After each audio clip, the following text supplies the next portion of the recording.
Good morning, children. Today I have an interesting video for you.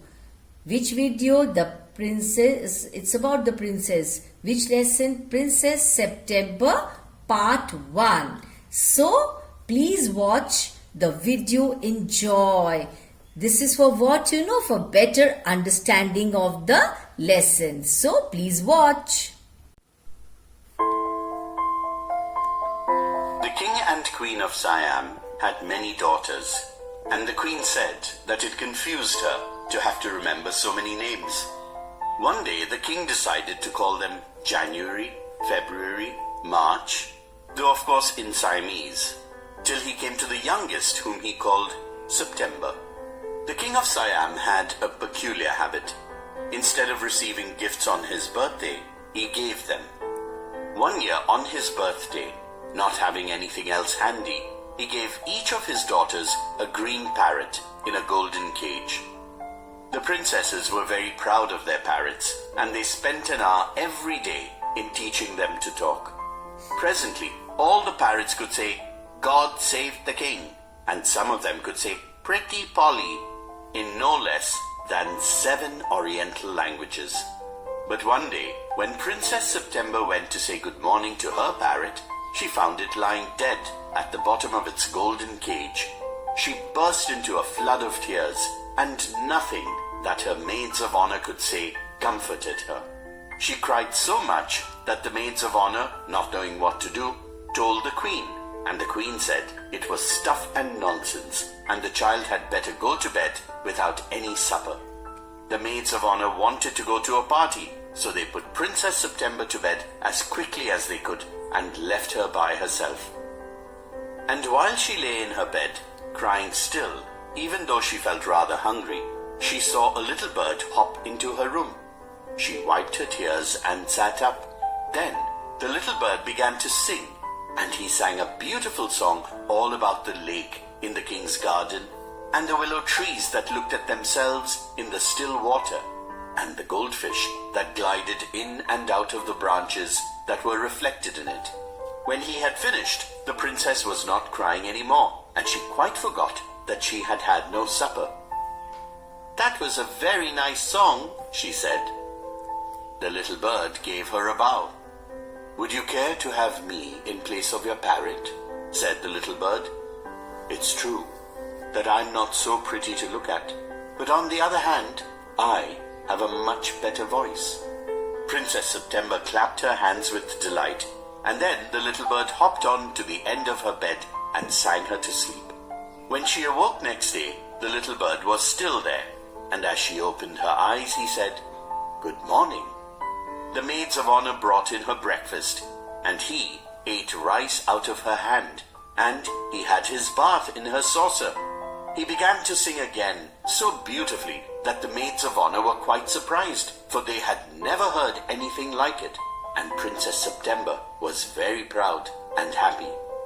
"Now, I want to show you to my 8 sisters," said the princess.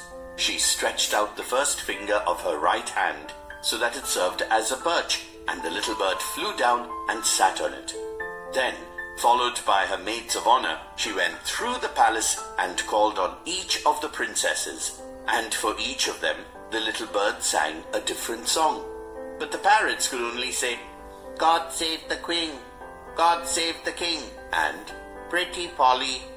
At last she showed the little bird to the king and the queen. They were surprised and delighted. "I knew I was right to send you to bed without any supper," said the queen. "This bird sings much better than the parrots," said the king.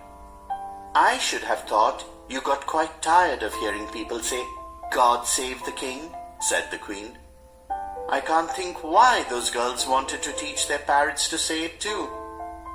"Their sentiment is admirable," said the king, "and I never mind how often I hear it. But I do get tired of hearing those parrots say, 'Pretty Polly.'" "They say it in 7 different languages," said the princesses. "I dare say they do," said the king.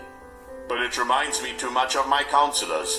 They say the same thing in 7 different ways, and it never means anything in any way they say it.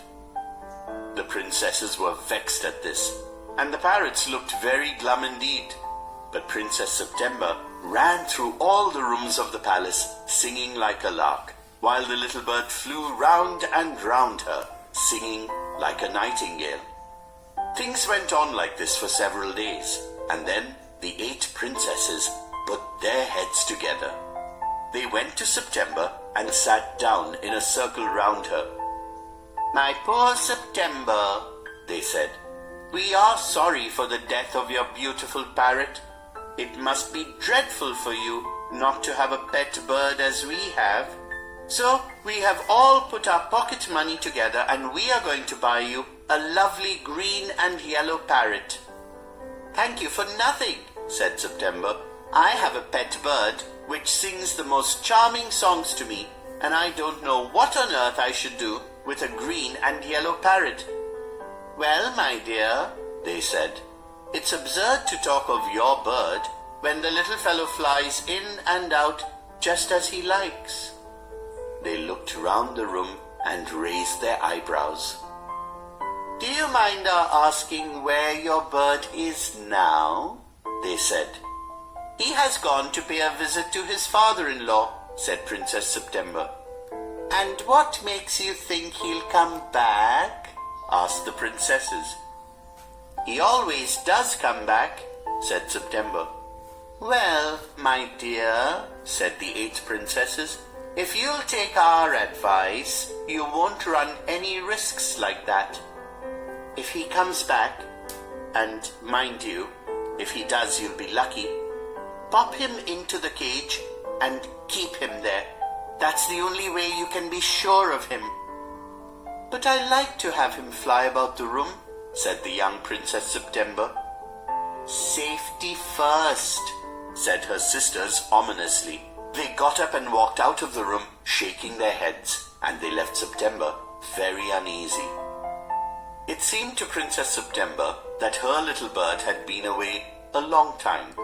Something might have happened to him. What with hawks and with snares, you never knew what trouble he might get into.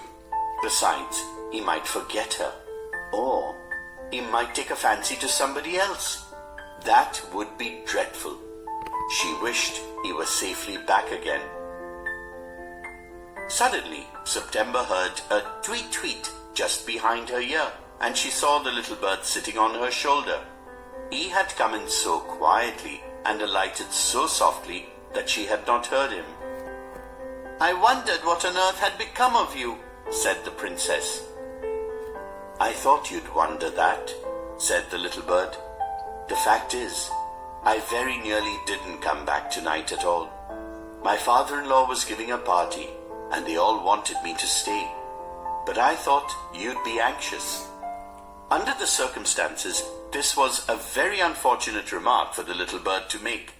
September felt her heart go thump against her chest, and she made up her mind to take no more risks. She put up her hand and took hold of the bird. That was beautiful, isn't it, children? I hope you enjoyed watching the video on Princess September Part 1.